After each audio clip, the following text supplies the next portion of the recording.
Dear parents, MBBS convener కోట first phase announcement జరిగిన తర్వాత నేను ఒక వీడియో చేశాను.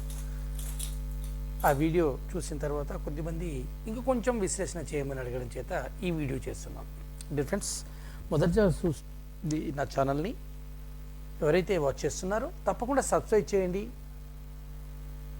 ఇతరులకు ఉపయుక్తం అనుకుంటే షేర్ చేయండి, లైక్ చేయండి. ఎందుకంటే సామాజిక బాధ్యతలో భాగంగా మాత్రమే నేను ఈ వీడియోలు చేస్తున్నాను.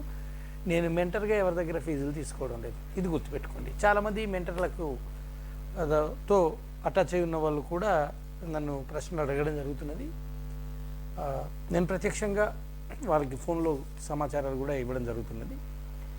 ఫ్రెండ్స్, టీఎస్ ఎంబీబీఎస్ సంబంధించి ఆల్ ఇండియా కోటా తర్వాత మనకున్నటువంటి మొత్తము కళాశాలల్లో 4 కళాశాలలు 64, మొత్తం రాష్ట్రంలో 64 ప్రైవేటు ప్రభుత్వ కాలేజీలు ఉండగా 4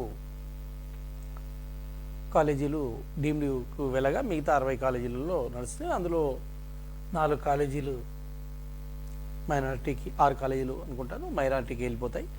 మిగతా వాటికి సంబంధించినటువంటి ఫస్ట్ ఫేజ్ అలాట్మెంట్ అనేటువంటిది ఇవ్వడం జరిగింది.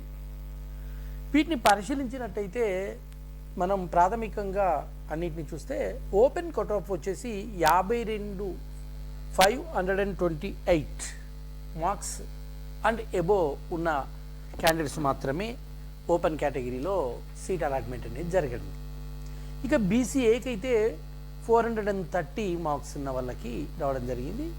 ఇది జనరల్. అది బీసీబీకి 507, బీసీసీకి 444, బీసీడి 520, బీసీకి 501 అప్రాక్సిమేట్లీ, ఎస్సీకి 445 అండ్ ఎస్టీకి 447. అయితే ఇక్కడ మనము ఈ ర్యాంక్ అండ్ మార్క్స్ కనుక చూసినట్టయితే, ర్యాంకుల ఆధారంగా చూసినట్టయితే ఇక్కడ ఒక విచిత్రమైన పరిస్థితి ఏర్పడింది.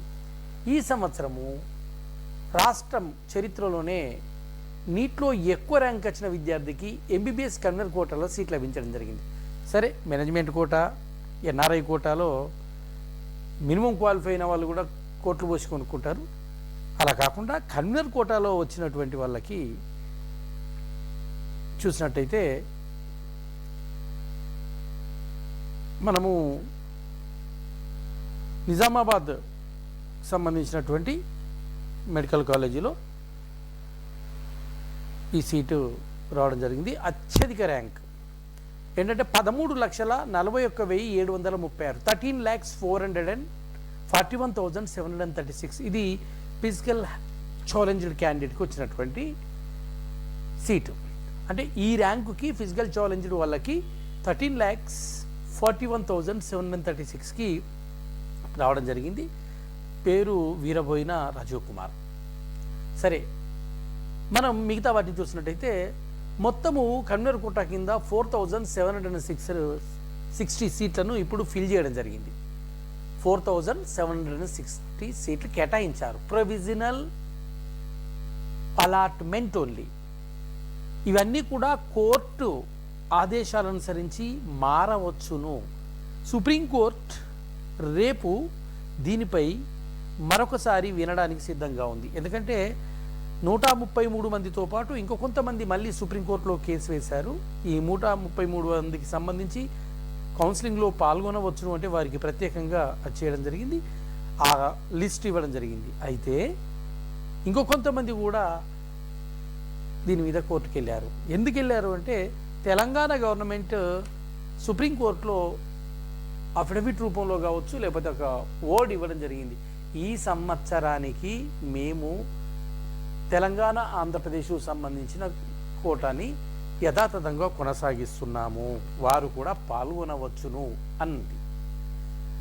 అదే విషయంలో కోర్టుకు మిగతా వాళ్ళు వెళ్ళినప్పుడు మీరు నోటిఫికేషన్ వచ్చిన తర్వాత మళ్ళీ స్పెషల్గా ఒక జీవో తీసుకొచ్చారు. అది నోటిఫికేషన్ కంటే, నీటు నోటిఫికేషన్ కంటే ముందు తీసుకొస్తే బాగుండేది.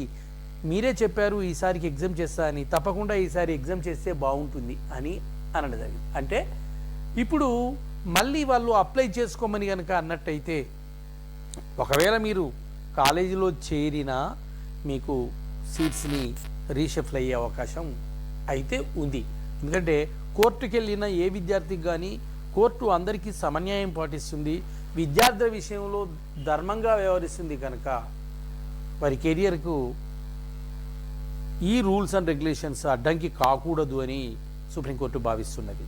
దానికి ఉదాహరణ జార్ఖండ్లో ఒక విద్యార్థి ఎన్ఐటీలో సీట్ వస్తే ఆయన ఫీజు పే చేయడానికి పేదవాడు కూలీ నాల్ని చేసేటువంటి పేరెంట్ జస్ట్ 13,750 రూపాయలను సమకూర్చుకోవడానికి ఆయనకు 15 రోజులు టైం పట్టింది.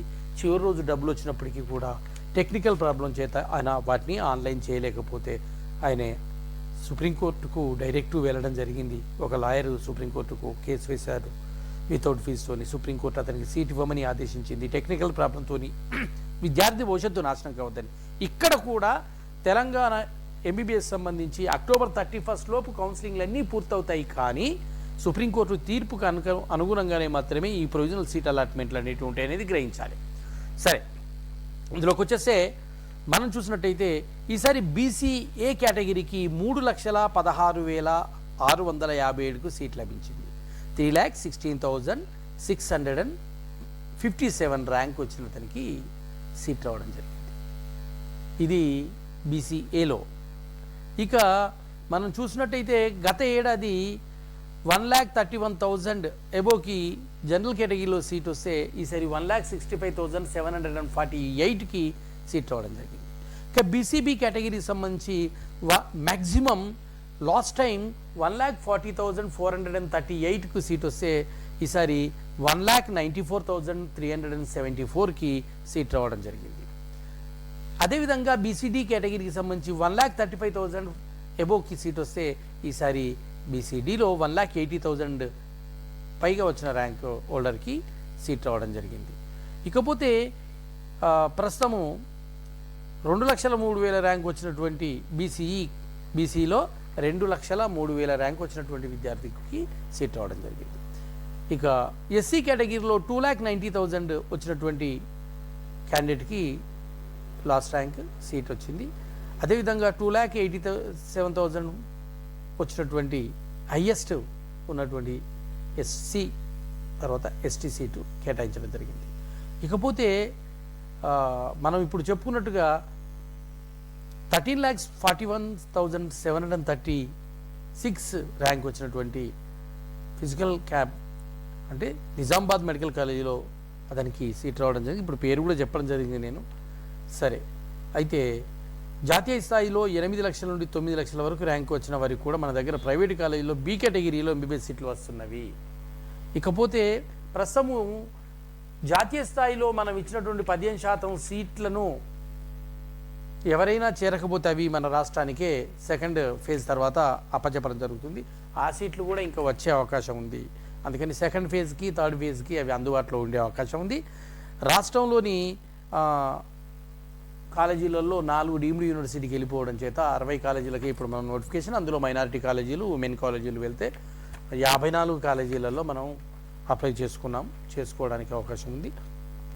ఇక్కడ ఎవరైనా మీకు రాకుంటే సెకండ్ ఫేజ్ కోసం ప్రయత్నం చేయండి.